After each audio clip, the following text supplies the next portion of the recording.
mi hring hrisel na ta na poimo tak pakhat chu hemi file thiang hlim hi ni a kan file kan thiang hlim lo chuan natna te kan kai zung thina chuan hemi kutsil file rungat po hian in natna tam tak kan pumpel thei ani mi file na le thiang hlim na ba ka chuan in hemi kan tak save him to call kan immune system ti chak hi apoimo em boka a than chu kan tak save him to call hemi kan immune system a chak lo chuan natna kan kai ma a hemi kan che vel kan bul vela hian natna hrik tam takhi atam em maya khan te khan mi hring min be reng ani amai ro chu kan immune system hian in alo do le ta khawang khanin natna la kan film thin amai ro kan tak save him to call a chak lo rualin natna kan kai thin a chuan kan tak save him to call a chak lo chuan natna kan lo kai ni pon a tak kan tuar na bik thina kan thi pui hel thei emi kan ton sil te po hi ani na taka chuanin a function an hatho pakhat poimo tak pakhat chu kan taksa ko chung vel beng tu turani taksa ko chung na hritte na khoi che tur kha mi ton sil hianin alo dang thina chu kan ton sil te po hi lo vunga nai te po ala thina ni hi chuan kan taksa ve hi tu khol ti chak tur hianin a ti tur le ti lo tur te a oma heti tam thil har sa po ni lova kan thrisel na ta hian hei poimo em a immune system chung chang hi video ka siam to ba ka hianin video rang a hian ka tel thina a poimo wang hian ka soingai kan soinon le thin ni hi a poimo ba saber chu hemi balance diet ele in hi ni kan ele ina hianin hei atla pui thu in Indian te mizo ti hianin hemi carbohydrate changchi hi kan ei tamlu tuka chuan he ba ka mom te chi te thil thum te kha kan thil e kha a in balance lo ni kan ele in ni tina kan ele in tang hianin khatiang ba ka khanin protein te chuanin hei theile thai tiang te hi a in chobol thatur ani chuan kan ni ele in ta chuanin hei theile thai tang khanin vitamin A te vitamin C te vitamin E te antioxidants te tel tur ni a khang te khanin hemi taksa be him to khol ka ati chak veka kan tlak chamero chuanin a chak lo thung thin ani chuan protein kan mamo em boka hemi sachi rang ba ka hianin hei bekang ang chi te be lampang chi ba ka artui te po hi e tha ila protein tlak cham na hianin taksa be him to khol ata chak lo ani ati chak lo ani chuan thau bi ka hian fats kan ti bi ka hianin thau thachi a oma yang hei olive oil ang chi te hei nut atanga oil kan mu te chuan avocado oil kan mu ang chi te le hemi mai mu tiang chi te seed kan ti mo hetiang te hianin taksa ta tha a chuan video ta po kan siam photo probiotic emo prebiotic te heng te hi kan ei apoimo boka amuma e kherlo pon hei doi yogurt ate kefir an ti te kimchi te ha pa ya hei purun var te purun sen te he te hian kan ril te hrisela hemi kan ril kan ko chunga hianin kan taksa be him to call tam takhi aum ti hrila chuan poimo le chu tui ril tlak cham na ven ani tui in tam tur ani tui kan in hian kan taksa tanga tu le bol hlo te apai chuaka kan sel te tiang khan ati chaka taksa ve him to call kha ati chakani ni kata hianin liter ni atanga liter thum hi inta ila chuan kan mamodana zira in tama in tlem turani mamodana en anglo chuan in soizoi emo taksa chet tamemo zinga te exercise kan la pe ni kher kan la pe kher lo thei amaro su office ate po alal tu ko ni lo chuan ke te pon kalila minisom thumatanga minisom li panga ni tin ka taksa ache ta ke kan kalte khang kha apoimo a chuan kan taksa che tam hianin taksa na le vung te ati zia oma chuan hemi stress kan ti rilu ha te po kha ati ziam ve thin ani chuan mut that poi mo em tak se ve him to khol ti chak turin dakar sari atanga dakar kuwa heming kar hi puitling tan chuan mut apoi mo a hemi tui taka kan mut hil lai hianin hemi kan sel a hemi nat na hrik te dole tu tur hi a in siam chuaka in protein ang chi te po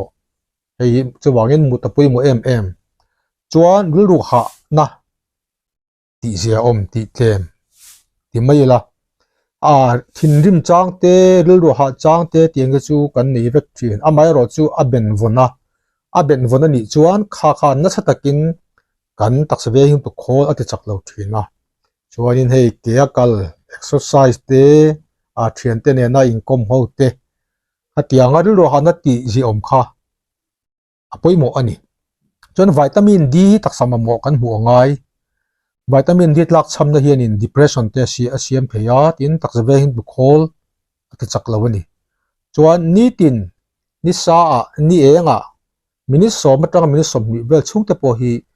om theila nu sa mani a khatiang kan ti theilo mi chuan vitamin D supplement te po e te po atul ve the ni chuan in thau lu tu khian in kan save him to khol hi ati chak lo the chuan abula kan se ang khanin balance diet kan e apoi mo a taksa te po achet tam apoi mo khatiang kan ti khanin kan ri taksa de tu te po kha aveng the ani chuan ti lo tur poi mo tak mai kan nei he po kan soi jing to chini tanga thil siam te tiang processed food kan ti te he tiang te hian taksa ve him to khol hi ati chak lova in nat na hip tu magnet ti la ka sexual om love in processed food ba ka yan tun la ya chuan hemi ultra processed foods kan ti heng te hian in heng te hi tam em a heng te hian taksana le vung te le taksama mo tlak chamna yang hi athen nas em ani hei maida tanga siam te hei cake ang tiang chi te thil thum hei thingpui dor a chang thum ang chi zong te cold drinks kan tiang chi thil thum fruit juice po ni se hei chini tam em vek ani heng hi insum vek angai chuan rui thei thil le zu insum mangai bok zu in tam lo chuanin chu tiangin taksa vem to khol ati chak lo chuang lawang amai ro chu in na sat le in tam chuan meizial hian in kan chuap enge defense system ti la mi chuap veng tu hi ati chia a chuwang chon na te po kan kai hma ni meizial zu mi te chonin chuwang chonin meizial zuk lo apoi mo a chuan meizial me ba ka he tun la ya an or mi vape an ti hen te po hian chuap hi ati che theya vape kan zuk hian meizial zuang tho an ni ti kha hriat apoi mo ni chuan lul fisel nei apoi mo maya ka choi tong khanin anxiety ki chronic benvonte depression benvonte kan nei chuan taksa ve him to khol hi ati chaklo thin chuan thei kham chuanin in entir te po atha a chuan taksa te po ha dam ve ngai na tho reng hian taksa te po ti chaklo ve thei chuanin zan lama te om ha dam te chuanin antibiotic te hi kan ena sa a atul lawa chuanin antibiotic hi elo ram tur ni a hritlang satlia te hian antibiotic hi an om zia nei lawa chan chu hritlang tam ber hi mi virus wang ani a antibiotic sian virus athat thelo ni chuan health supplement te po kan soifowa in heta te po kalo posa katek thin boka hen te po hi ei tamlu tu khi om be theya kan mamo em te po chut ve ngai kan mamo lo pui yanga supplement te kan engeng khe khianin kan taksa tan hian a thalo ni chuan sedentary lifestyle an ti a mi taksa chelo enge hei cho ei top mu top tv ena mu char ya kan tiang chi te taksa chetlem lu tuk te heng te hi hian taksa ve hu to khol ati chaklo du ani chuanin ati ber kan soyang khan kut silfai ngun hi poimo mai ni kut silfai lo wangin na ta tam tak kan kai thin ani chuanin naupang te atul chuan puitling po vaccine te po lak that hi poimo chuanin ma ni chawa oma ma ni chawa in khung lovin ei khotlanga te po in man ve tu ko rana te YMA ang chi ate ko ran thalai ate memo nu pol pa pol ai nga po hetiang ka in man te hian in nun ati hlima hetiang nun a hlim chuan taksa ve him tu khol po hi alo chak chin zom ve mai thin bok ani chuanin hritlan la hei hritlang tam lai ei tun ang hun te po hi ning chu he nga te po hianin taksa ve him tu khol ti chakhi apoi mo khop maya ti te kan soyang khanin heng hun lai hianin a kan ve to ni mo kan la ve lo ni pon heng te hi apoi mo a hemi hei colorful dai tan ti a thea hianin rong chi hrang hrangi ei theila khang kha tha a ei ser thum te kiwi an ti te strawberry ang te heng te hian vitamin C a pai tha a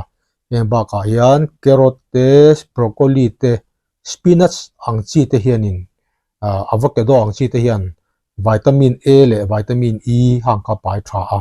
taksa ve him tu khol ti chak thei tu vek ani chuanin protein la lut turin artui te sa ba ka hei bean ang chi te be ang chi te tofu apoi mo a nut ang chi te avocado te kha poi mo chuan tuisik in tam chuan vitamin D te po kan ei tur he tha ni sa a te po pona te pon om tam ve ngai chuan infiama taksa che tama kutte silfai ngun tu chuan kan khu chuan in hei kan kiu hei kan ban ten mo in hup thin tu chuanin hetiang jita kan soyang khan